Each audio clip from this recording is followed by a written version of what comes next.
Hello friends, সবাইকে welcome জানাই নতুন একটি ভিডিওতে। এই মুহূর্তে যে গুরুত্বপূর্ণ আপডেটটির দিকে আমরা নজর রাখবো সেটি হচ্ছে প্রাথমিক নিয়োগে উঠে গেল স্থগিতাদেশ। 2020 সালের প্রাথমিক শিক্ষক নিয়োগের প্যানেল প্রকাশের নির্দেশ। ডিএলএড 2020-22 দের ইন্টারভিউ নেওয়ার নির্দেশ সুপ্রিম কোর্টে। সুপ্রিম কোর্ট থেকে বিস্তারিত আপডেট আমরা জেনে নেব। প্যানেল প্রকাশ সংক্রান্ত বিষয়ে কি কি অর্ডার দেওয়া হয়েছে, কতজনকে প্রাথমিক শিক্ষক পর্ষদকে নিয়োগ করতে বলেছে এবং কারা বাদ পড়েছে। 3,929 নিয়োগের বিশেষ আপডেট, সেটা আমরা আজ কি বলেছে কোর্ট সেটা আমরা জানবো এবং তার পাশাপাশি 2020-22 সেশনের ডিএলএড তাদের জন্য সুপ্রিম কোর্ট কি জানিয়েছে ডিটেলস থাকবে এই ভিডিওর মধ্যেই।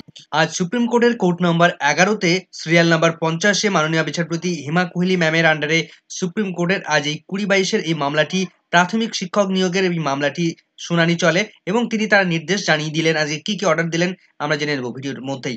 তো চলুন ভিডিওটি শুরু করা যাক বন্ধুরা। ভিডিও শুরু করার আগে বলে রাখবো বন্ধুরা, যারা চ্যানেলটিতে নতুন আছেন অবশ্যই একটু সাবস্ক্রাইব করে রাখার অনুরোধ রইল এবং ভিডিওটি ভালো লাগলে অবশ্যই একটু লাইক এবং কমেন্ট করে যাবেন। তো চলুন বন্ধুরা ভিডিওটি শুরু করা যাক।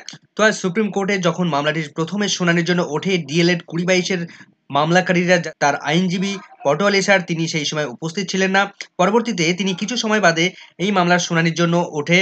এরপর পর্ষদকে হেমা কোহলি ম্যাম তিনি যে সমস্ত বিষয়গুলো এফিডেভিটের মাধ্যমে জমা দিতে বলেছিলেন সেগুলো তারা বলতে শুরু করেন। প্রাথমিক শিক্ষা পর্ষদ তাদের হয়ে বলতে শুরু করেন। তারা বলেন যে তাদের কাছে মোট ভ্যাকেন্সি আছে 11,758টি ভ্যাকেন্সি। এই 11,758টি শূন্যপদ পূরণের জন্য টোটাল অ্যাপ্লিকেশন জমা পড়েছিল 14,015টি, ইনক্লুডিং এটা 2020-22-এর যে প্রার্থী তারাও এর মধ্যে ইনক্লুডিং হয়ে আছে। এই অ্যাপ্লিকেশনগুলোর মধ্যে থেকে ভ্যালিড যে অ্যাপ্লিকেশনগুলো রয়েছে তার মধ্যে থেকে 11,327টি ভ্যালিড অ্যাপ্লিকেশন। ডিএলএড 2022 বাদ দিয়ে এই 11,327টি অ্যাপ্লিকেশন জমা পড়ে। যেহেতু সুপ্রিম কোর্টে মামলা চলছে তাই ডিএলএড 2022-এর টোটাল যে ক্যান্ডিডেট রয়েছে সেই ক্যান্ডিডেটকে বাদ দিয়ে প্যানেল প্রকাশ করতে চায় প্রাথমিক শিক্ষা পর্ষদ। ডিএলএড 2022-এর প্রার্থী হিসেবে যেখানে আমরা দেখতে পেয়েছি তারা প্রাথমিক শিক্ষা পর্ষদ যেটা জানাচ্ছে যে 2,842 জন এরকম ডিএলএড ক্যান্ডিডেট রয়েছে 2022-এর। তার মধ্যে পিটিশনার রয়েছেন 916 জন পিটিশনার যারা সুপ্রিম কোর্টে মামলা করেছে। টোটাল মেরিট লিস্ট তৈরি করেছে প্রাথমিক শিক্ষা পর্ষদ। 9,533 জনের মেরিট লিস্ট প্রকাশ করেছে। বাকি যে ভ্যাকেন্সিগুলো পড়ে থাকে 2,225টি ভ্যাকেন্সি, এই ভ্যাকেন্সিগুলো পড়ে রয়েছে। মোট প্রার্থী বাদ পড়েছে 11,737 ভ্যাকেন্সি থেকে 2,108টি ভ্যাকেন্সি বাদ পড়েছে। এই 2,108 জন তারা কেন বাদ পড়লো, প্রাথমিক শিক্ষা পর্ষদ তাদেরকে কেন বাদ দিল আমরা জেনে নেব এখনই। তারা বাদ পড়েছে, তাদের স্কোর অনেক কম ছিল। তাদের স্কোরের উপর বেস করে তারা যেহেতু নিচের দিকে রয়েছে, তারা র্যাঙ্ক করেছে নিচের দিকে, সেহেতু তারা এই প্যানেল থেকে বাদ পড়েছে। এই মুহূর্তে প্রাথমিক শিক্ষা পর্ষদের হাতে যে ভ্যাকেন্সিগুলো রয়েছে তার একদম নিচের যিনি অবস্থান করছেন তারপর এই ক্যান্ডিডেটদের স্কোর অবস্থান করছে, এর জন্য এরা বাদ পড়ে গেল। অন্যদিকে যেহেতু 2020 ডিএলএড মামলা চলছে তাই তাদের জন্য 2,225টি ভ্যাকেন্সি রেখে দিয়েছে প্রাথমিক শিক্ষা পর্ষদ এবং বাকি যে ভ্যাকেন্সিগুলো পড়ে থাকছে অর্থাৎ 9,533টি ভ্যাকেন্সি যেখানে প্রাথমিক শিক্ষা পর্ষদ নিয়োগ করতে চায়। সুপ্রিম কোর্ট যেন সেই নিয়োগের ছাড়পত্র দিয়ে দেয় বা নিয়োগের নির্দেশ দেয়, তার জন্য তারা আবেদন জানায়। এরপর ডিএলএড 2022-এর পক্ষ থেকে তারা একটু আপত্তি তোলে। তারা বলেন যে দেখুন, এই যে 2,225টি ভ্যাকেন্সি রেখে দেওয়া হচ্ছে সেখানে বাংলা মিডিয়ামের ভ্যাকেন্সি কমে যাচ্ছে। আমার পিটিশনাররা সবাই বাংলা মিডিয়ামের স্কুল অ্যাপ্লাই করেছে। এখন এই মুহূর্তে যদি প্রাথমিক শিক্ষা পর্ষদ নিয়োগ করে তাহলে আমার পিটিশনাররা কিভাবে তারা নিয়োগ পাবে। পর্ষদ তখন তারা স্পষ্ট করে জানায় যে না, বাংলা মিডিয়ামের ভ্যাকেন্সি থাকবে, কোনো অসুবিধা আপনাদের হবে না। ডিএলএড 2022-এর জন্য যে সমস্ত ক্যান্ডিডেট সেখানে রয়েছে সুপ্রিম কোর্ট যেমনভাবে নির্দেশ দেবে সেই নির্দেশকে কার্যকরী করা হবে। তাদের নিয়োগের ক্ষেত্রে কোনো অসুবিধা হবে না। সুপ্রিম কোর্ট যদি নির্দেশ দেয় যে তাদের নিয়োগ করতে হবে, তাদের জন্য ভ্যাকেন্সি তুলে রাখা হচ্ছে, সেখানে বাংলা মিডিয়ামের ভ্যাকেন্সি থাকবে, কোনো রকম অসুবিধা হবে না। এরপর মাননীয় বিচারপতি হিমা কোহলি ম্যাম তিনি অর্ডার লিখতে শুরু করেন এবং বলেন আমি অর্ডার দিয়ে দিচ্ছি, আপনাদের কোথাও কোনো অসুবিধা থাকলে বা কোনো আপত্তি থাকলে আপনারা আমাকে জানাতে পারেন। এরপর 3929 এর পক্ষ থেকে আইনজীবীরা সুপ্রিম কোর্টে প্রবেশ করেন এবং তারা বলতে শুরু করেন যে আমরা এই 3929 এই যে ভ্যাকেন্সিটা, টোটাল যে ভ্যাকেন্সিটা, সেই টোটাল ভ্যাকেন্সি অর্থাৎ 11,758টি ভ্যাকেন্সির মধ্যে আমরা ইনক্লুড আছি, আমাদের কোনো কিছু এখনো ফয়সলা হয়নি। তখন মাননীয় বিচারপতি তিনি প্রশ্ন করেন যে আপনারা কারা। 3929 এর পক্ষ থেকে তারা জানায় যে আমরা 3929 এর পক্ষ থেকে বলছি। বিচারপতি ম্যাম তাদের কোনো বক্তব্য শোনেননি এবং তিনি বলেন যে এই বিষয়টা আমি আপাতত শুনবো না। এরপর মাননীয় বিচারপতি হিমা কোহলি ম্যাম তিনি আজকের যে মামলার গুরুত্বপূর্ণ যে অর্ডারগুলো দেন সেগুলো আমরা পরপর জেনে নেব। পর্ষদ 9,533 জনের মেরিট লিস্ট তৈরি করতে পারে, সেই মেরিট লিস্ট প্রকাশের করার জন্য প্রাথমিক শিক্ষা পর্ষদের উপর কোনো রকম বাধা থাকছে না। পর্ষদ 9,533 জনের রিক্রুটমেন্ট এই মুহূর্তে তারা করতে পারে। স্টে বা স্থগিতাদেশ তুলে নিলেন মাননীয় বিচারপতি। ডিএলএড 2020-22 ক্যান্ডিডেটের জন্য ইন্টারভিউ নেওয়ার নির্দেশ দিলেন।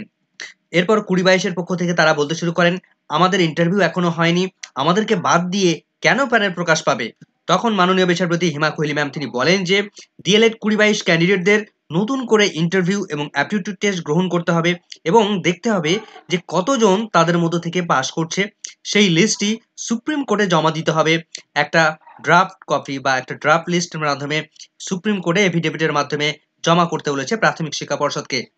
এখন ডিএলএড 20-22-এর পক্ষ থেকে যে 2,225টি শূন্যপদ তাদের জন্য রাখা হয়েছে এবং তাদের জন্য যে প্যানেল প্রস্তুত করা হবে সেই প্যানেলটি অবশ্যই যেটা বলা হচ্ছে যে subject to outcome of writ petition করে রাখা হয়েছে। অর্থাৎ তাদের নিয়োগটি সুপ্রিম কোর্টের ফাইনাল জাজমেন্টের উপর ডিপেন্ড করবে, ফাইনাল জাজমেন্টের উপর নির্ভর করবে।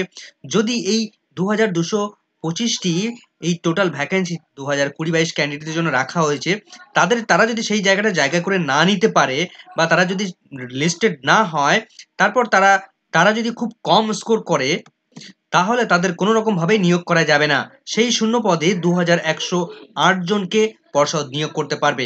অর্থাৎ যারা এই মুহূর্তে প্যানেলের বাইরে চলে গেল তারা প্যানেলের মধ্যে ইনক্লুড হতে পারবে। পর্ষদ তখন তাদের নিয়োগ করতে কোনো বাধা থাকবে না। সেই সঙ্গে মাননীয় বিচারপতি তিনি আরো পরিষ্কার করে বলেন যে একটা বিষয় তিনি আরো ক্লিয়ার করেন যে এই যে 9,533 জনের রিক্রুটমেন্ট করতে বলেছে প্রাথমিক শিক্ষা পর্ষদকে, সেটা সম্পূর্ণটাই subject to outcome of the writ petitioner হিসেবে থাকবে। অর্থাৎ মামলার যে ফাইনাল অর্ডার যা আসবে, ফাইনাল আউটকাম যা আসবে, সেটার উপরেই এই ক্যান্ডিডেটদেরকে মেনে নিতে হবে, সেটাই ফাইনাল কথা হবে। তাহলে আজকে মাননীয় বিচারপতি হিমা কোহলি ম্যাম তিনি কি অর্ডার দিলেন? পর্ষদ এই মুহূর্তে তারা প্রাথমিক শিক্ষক নিয়োগ প্রক্রিয়া শুরু করতে পারবে।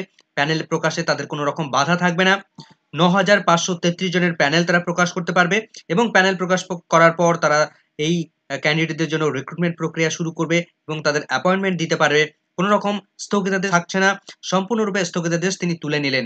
সেই সঙ্গে ডিএলএড 20-22 ক্যান্ডিডেটদের জন্য তিনি ইন্টারভিউ এবং অ্যাপটিটিউড টেস্ট গ্রহণের করার জন্য নির্দেশ দিলেন। তবে এখানে শুধুমাত্র পিটিশনার যারা ছিল 916 জন পিটিশনার, শুধুমাত্র তারাই নয়, 2020-22-এর যে যত ক্যান্ডিডেট ছিল সেই সময় যারা অ্যাপ্লাই করেছিল তাদের সবাইকেই ইন্টারভিউ এবং অ্যাপটিটিউড টেস্ট গ্রহণ করতে হবে। তারা পিটিশনার থাকুক বা না থাকুক, আগামী 6 সপ্তাহের মধ্যে প্রাথমিক শিক্ষা পর্ষদকে একটা এফিডেভিট জমা করতে হবে যেখানে ডিএলএড 20-22-এর পক্ষ থেকে তারা যে প্যানেল তাদের জন্য যেটা রেডি হবে, অর্থাৎ ইন্টারভিউ অ্যাপটিটিউড টেস্ট করার পর যে প্যানেলটা প্রস্তুত করা হবে সেই প্যানেলে কতজন প্যানেলভুক্ত হবেন, কতজন ইনক্লুডেড হবেন এবং কতজন বাদ পড়বেন এবং কেন বাদ পড়লো সমস্ত ডিটেলস সেই হলফনামায় দেওয়া হবে, অর্থাৎ দেওয়ার নির্দেশ দিলেন। সেই এফিডেভিটের মাধ্যমে 2,225 জন ক্যান্ডিডেট, ডিএলএড ক্যান্ডিডেট, 20-22-এর ক্যান্ডিডেট, তাদের অল ডিটেলস তারা কতজন ইনক্লুড হবে তার ডিটেলস জানাতে বলেছে প্রাথমিক শিক্ষা পর্ষদকে। আজকের অর্ডার কপি বেরোলে আমরা আরো পরিষ্কার হব তিনি কি অর্ডার দিলেন। যেটুকু শুনানি হিয়ারিং হয়েছে সেটুকুর মধ্য থেকে যেটুকু সারমর্ম বেরিয়ে এসে সেটুকু আমি বলার চেষ্টা করলাম। ভিডিওটি ভালো লাগলে অবশ্যই একটু লাইক, কমেন্ট, শেয়ার করবেন। চ্যানেলটিতে নতুন হলে অবশ্যই একটু সাবস্ক্রাইব করে রাখার অনুরোধ রইল। সকলকে ধন্যবাদ।